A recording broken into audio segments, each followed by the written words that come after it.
We've heard about Starbase for quite some time now. It has long been one of the most widely used development facilities for SpaceX programs, most popularly the Starship program.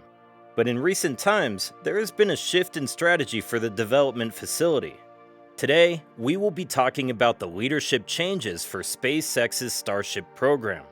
Did you know that Elon Musk is bidding farewell to the much-coveted Starbase? You must be wondering, why is that so? And what leadership changes is SpaceX about to bring? Well, stick around till the end as we answer these questions, and more as we delve into the intricacies surrounding Starbase. Without further ado, let us begin. Recently, it has come to light that Elon Musk has stepped back from his usual role of overseeing all operations occurring at the Starbase development facility.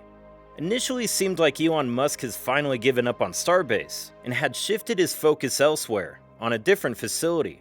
But in all honesty, that is almost impossible.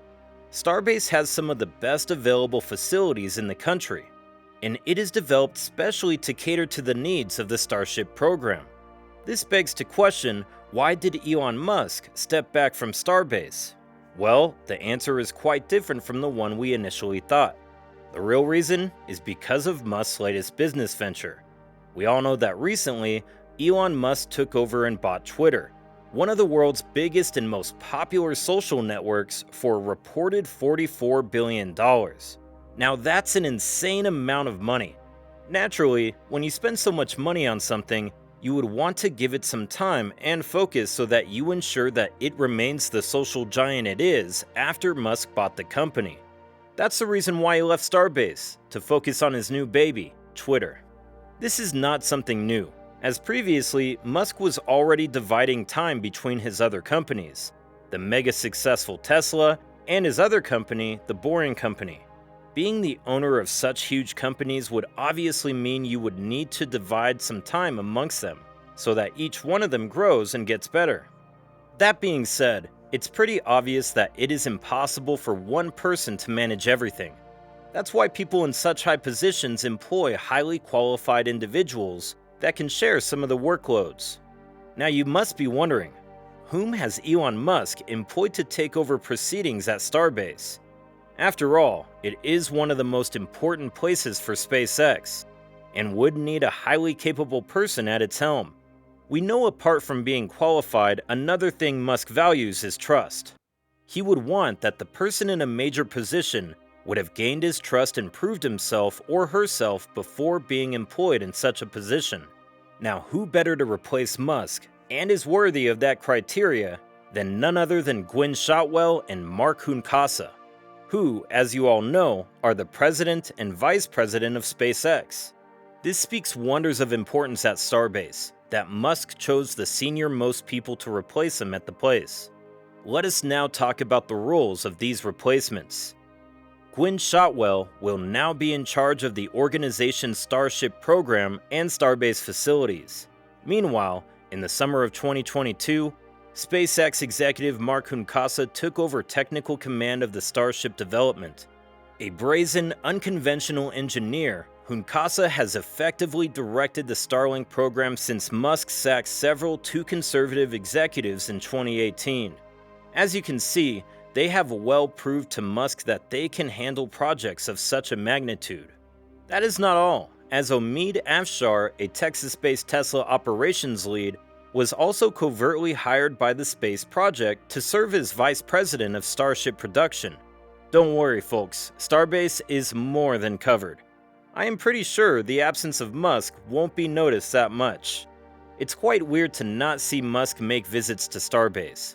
His commitment to the cause is so strong that, despite being a multi-billionaire, he still visits the place regularly. But things are now changing, and these visits have become less often. The last time Musk's private aircraft landed at Starbase was on October 13th, timed to coincide with Starship's full-stack testing. I'm sure that Musk will continue to visit Starbase for major events, but for now, his focus will be primarily on Twitter. Speaking of which, Twitter has undergone a lot of changes ever since Musk started to stamp his philosophy on the social media network.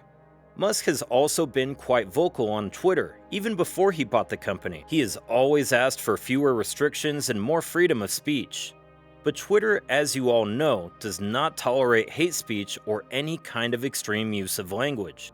But now Elon Musk is at the helm, and things are taking a dramatic turn.